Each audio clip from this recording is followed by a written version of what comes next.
আজ আমি প্রথমবারের জন্য একটা রেসিপি ট্রাই করলাম। আমি প্রথমে নতুন কিছু বানাবো, সেটা আপনাদের সাথে শেয়ার করব না তা কিভাবে হয়।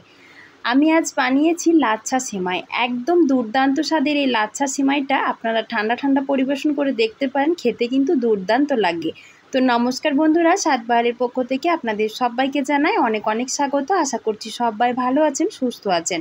আমার আজকের রেসিপি লাচ্ছা সেমাই। তো চলুন কিভাবে আমি আজকে সেমাইটা বানাচ্ছি সেটা আপনাদেরকে দেখিয়ে দিই। সবার প্রথমে গ্যাসের উপর একটা কড়াই বসিয়ে দিয়েছি আর তাতে দিয়ে দিচ্ছি 2 চামচ মতো গাওয়া ঘি। এখন ঘিটা ভালোভাবে গরম হয়ে গেলে আমি পরিমাণ মতো লাচ্ছা সেমাই ওই ঘিয়ের ওপর দিয়ে দিচ্ছি। দিয়ে হালকা করে একটু নাড়াচাড়া করে ভেজে নেব। আপনারা চাইলে কিন্তু এটা না ভেজেও রান্না করতে পারেন, তবে আমি আজকে এটা ঘি দিয়ে ভেজেই বানালাম, খেতে কিন্তু দুর্দান্ত হয়েছিল। এবার গ্যাসের ফ্লেমটা একদম কমিয়ে দিয়ে এটা অনবরত নাড়াচাড়া করে একটু সময় নিয়ে ভালো করে ভেজে নিচ্ছি। আমি কিন্তু লাচ্ছা সেমাই এর আগে বাড়িতে কোনো দিন বানাইনি, আর কোনো দিন আমি খেয়েও দেখিনি খেতে কেমন লাগে।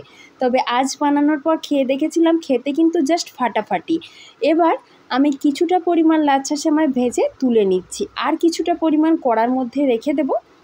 ওই সেমাইটা আরেকটু সময় নিয়ে আমি লাল লাল করে ভেজে নেব।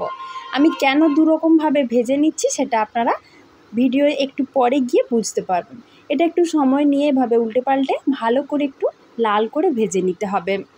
আপনাদের কাছে আমি আশা রাখবো আপনারা ভিডিওর শেষ পর্যন্ত আমার সাথে থাকবেন, আর সবশেষে ভালো লাগলে অবশ্যই একটা লাইক করে দেবেন, সবার মাঝে বেশি বেশি করে শেয়ার করে দেবেন, যাতে সবাই এই সহজ রান্নাগুলো বাড়িতে বানিয়ে দেখতে পারে।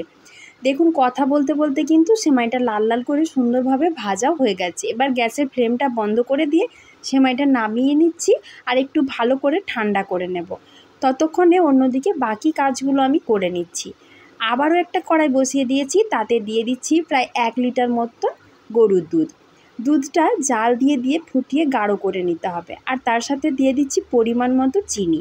আমি এখানে হাফ বাটি মতো চিনি ব্যবহার করেছি। আপনাদের যদি একটু কম মিষ্টি খেতে মন যায় সেক্ষেত্রে চিনির পরিমাণ কমিয়ে দেবেন, আর আরও বেশি খেতে মন গেলে সেক্ষেত্রে চিনির পরিমাণটা বাড়িয়ে দিতে পারেন। এভাবে দুধটা কমিয়ে কমিয়ে জাল দিয়ে প্রায় 20 মিনিট মতো ফুটিয়ে নিয়েছিলাম। এখন দুধটা অনেকটাই গাঢ় হয়ে গেছে, আর দুধটা কিন্তু পুরোপুরি ঠান্ডাও হয়ে গেছে। এবার আমি লাচ্ছা সেমাইটা বানিয়ে নেব, তার জন্য এরকম একটা বড় টিফিন কৌটো নিয়েছি। তাতে যে হালকা করে লাচ্ছা সেমাইটা ভেজে তুলে রেখেছিলাম সেটা হাত দিয়ে এভাবে চারিদিকে ছড়িয়ে নিচ্ছি।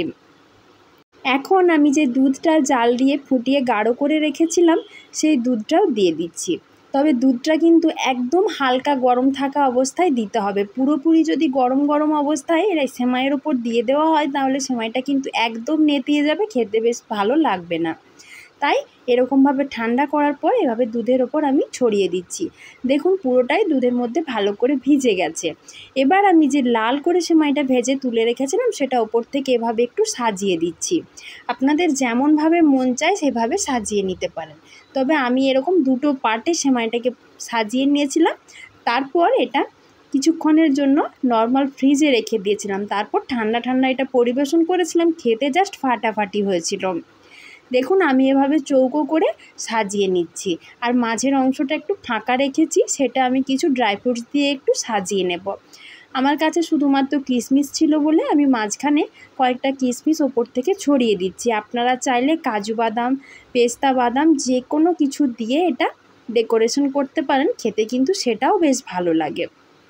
এবার আমি ওপর থেকে কিছু শুকনো গোলাপের পাপড়িও ছড়িয়ে দিচ্ছি, এতে করে সেমাইটা দেখতে অনেকটা ভালো লাগবে, সেই জন্যই জাস্ট দেওয়া। আপনারা চাইলে এটা দিতেও পারেন বা স্কিপ করলেও করতে পারেন। এবার আমি 1 ঘন্টা মতো নর্মাল ফ্রিজে রেখে দিয়েছিলাম, ফিরে এসেছি 1 ঘন্টা পর।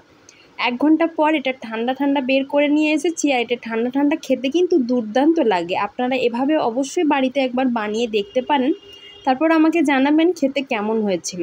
আশা করব আপনাদেরও কিন্তু অনেক ভালো লাগবে।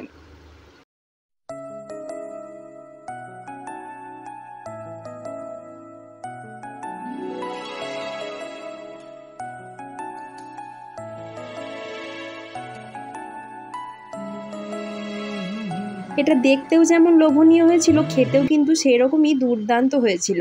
আমি আপনাদেরকে খানিকটা পরিবেশন করে নিয়েও দেখিয়ে দিচ্ছি। আশা করব আমার আজকের এই সহজ সাধারণ রেসিপিটা আপনাদের ভালো লেগেছে।